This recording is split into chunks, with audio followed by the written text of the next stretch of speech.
Perform checking of flywheel and mounting flanges, spigot bearing. வணக்கம், என் பெயர் சாருமதி.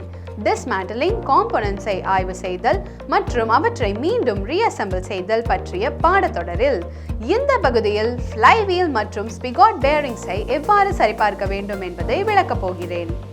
இந்த செயலாக்கத்தின் முடிவில் உங்களால் இதை கற்றுக்கொள்ள முடியும். அவை flywheel மற்றும் mounting flange-ஐ ஆய்வு செய்யவும், spigot bearing-ஐ ஆய்வு செய்யவும். தேவையான கருவிகள் மற்றும் உபகரணங்கள்: பயிற்சியாளரின் டூல் கிட் ஒரு எண், டார்க் ரெஞ்ச் ஒரு எண், பாக்ஸ் ஸ்பேனர் கிட் 2 எண்கள், பேரிங் புல்லர் ஒரு எண். தேவையான உபகரணங்கள் மற்றும் உதிரி பாகங்கள்: மல்டி சிலிண்டர் டீசல் என்ஜின் ஒரு எண்.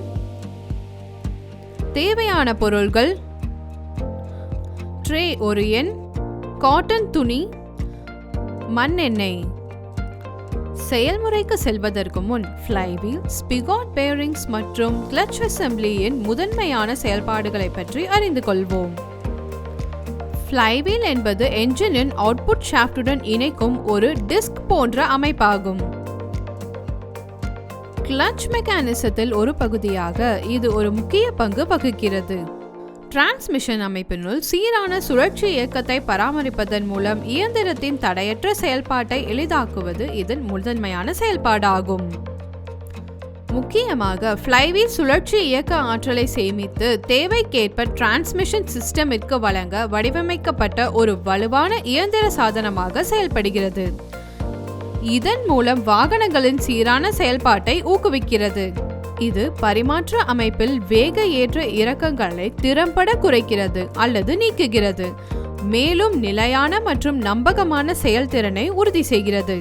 மறுபுறம் ஒரு ஸ்பிகட் பேரிங் அல்லது பைலட் பேரிங் என்பது டிரான்ஸ்மிஷன் இன்புட் ஷாஃப்டை தாங்கும் மற்றும் கிராங்க் ஷாஃப்டின் உள்ளே பொருந்தக்கூடிய சிலிண்டர் பேரிங் ஆகும். இது என்ஜின், flywheel அல்லது கிராங்க் ஷாஃப்ட் ஃபிளாஞ்சின் மையத்தில் அமைந்துள்ளது. நீங்கள் கிளட்ச் பெடலை அழுத்தும் போது வெவ்வேறு வேகத்தில் சுழலும் கிராங்க் ஷாஃப்ட் மற்றும் இன்புட் ஷாஃப்டால் ஏற்படும் அதிர்வுகளை ஸ்பிகாட் பேரிங் உறிஞ்சுகிறது. பேரிங் அல்லது புஷ்ஷின் செயல்பாடு கியர் பாக்ஸின் இன்புட் ஷாஃப்டுக்கு வழிகாட்டுவதாகும்.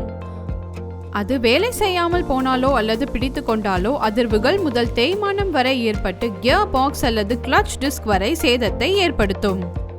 ஒரு தவறான ஸ்பிகாட் பேரிங்குக்கான சில சான்றுகள் அவை சத்தம், கிரைண்டிங் மற்றும் கீச்சிடும் சத்தங்கள் ஆகியவை அடங்கும்.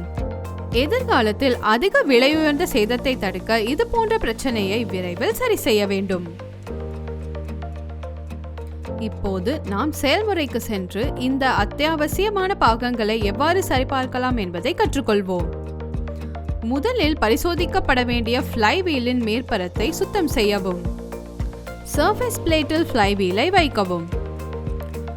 flywheel உராய்வு மேற்பரப்பை ஸ்ட்ரெயிட் எட்ஜ் மற்றும் ஃபீலர் கேஜ் மூலம் சரிபார்க்கவும். flywheel வார்பேஜ் உற்பத்தியாளரால் குறிப்பிடப்பட்ட வரம்பை விட அதிகமாக இருந்தால் மெஷினிங் பரிந்துரைக்கப்படுகிறது. வார்பேஜ் 0.3 முதல் 0.5 மில்லிமீட்டருக்கு மேல் இருக்கக்கூடாது. மெஷினிங்கிற்கு பிறகு flywheel தடிமன் குறிப்பிடப்பட்ட தடிமனை காட்டிலும் குறைவாக இல்லை என்பதை உறுதிப்படுத்தவும். கிராங்க் ஷாஃப்ட் ஃபிளாஞ்ச் மற்றும் flywheel மேட்டிங் மேற்பரப்பை சுத்தம் செய்யவும். சேதம் மற்றும் விரிசல் ஏற்பட்டுள்ளதா என flywheel மவுண்டிங் ஃபிளாஞ்சை பார்வையிட்டு சரிபார்க்கவும். flywheel-ஐ அதன் நிலையில் பெல் ஹவுசிங்கில் வைக்கவும். flywheel துளைகள் மற்றும் ஃபிளாஞ்ச் போல் டவல் பின்களை சீரமைக்கவும். 1வது சிலிண்டருடன் டைமிங் மார்க் சீரமைப்பை பார்க்கவும். கிராங்க் ஷாஃப்ட் ஃபிளாஞ்சில் flywheel-ஐ நிறுவவும்.